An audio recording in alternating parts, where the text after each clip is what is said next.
Hi guys, I'm back.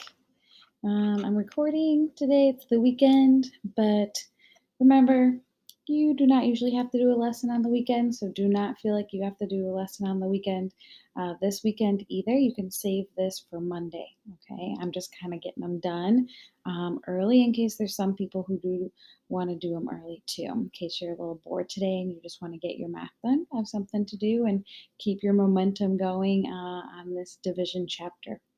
Okay, today I'm going to be doing lesson 7.5, and it is dividing by 4. Okay, so this first page with Unlock the Problem is just going to be to review strategies you've already learned and practiced many other times with division. So we're just going to review on this first page. Okay, I'm going to read the Unlock the Problem. Says a tree farmer plants 12 red maple trees in 4 equal rows. How many trees are in each row?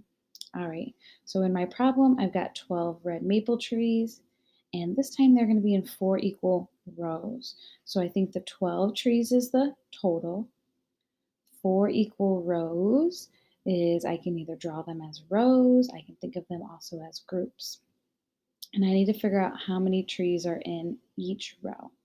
All right, so the first strategy you could do is we could go back to a strategy we practiced at the end of chapter 4, I think, maybe it's chapter 3 for multiplication. And we did a little bit in division 2 is we can make an array, which is showing equal rows. All right, so in my clue up here, it says 4 equal rows. I'm going to take my 12 total and pass them out into those 4 equal rows. Now you have to be careful to not flip-flop what the rows are and where we count how many in each row. Okay, so what I like to do is draw my line of rows first because rows go across. So if there's 4 equal rows, I am imagining 1 row here, 2, 3 rows, 4 rows. So I would, if I were you, draw those rows across if you're doing an array so that you don't get confused with which way to draw, count the 4. Should I go 1, 2, 3, 4 or 1, 2, 3, 4?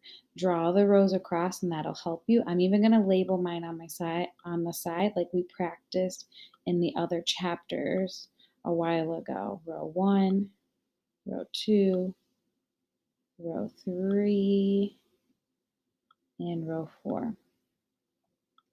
And now I'm going to take the 12 maple leaves and I'm just going to pass them out one at a time into each row.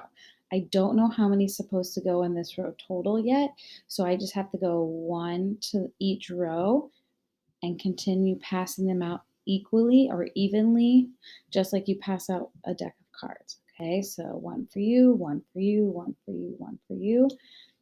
And now I'm on 5, 6, 7, 8, 9, 10, 11, 12.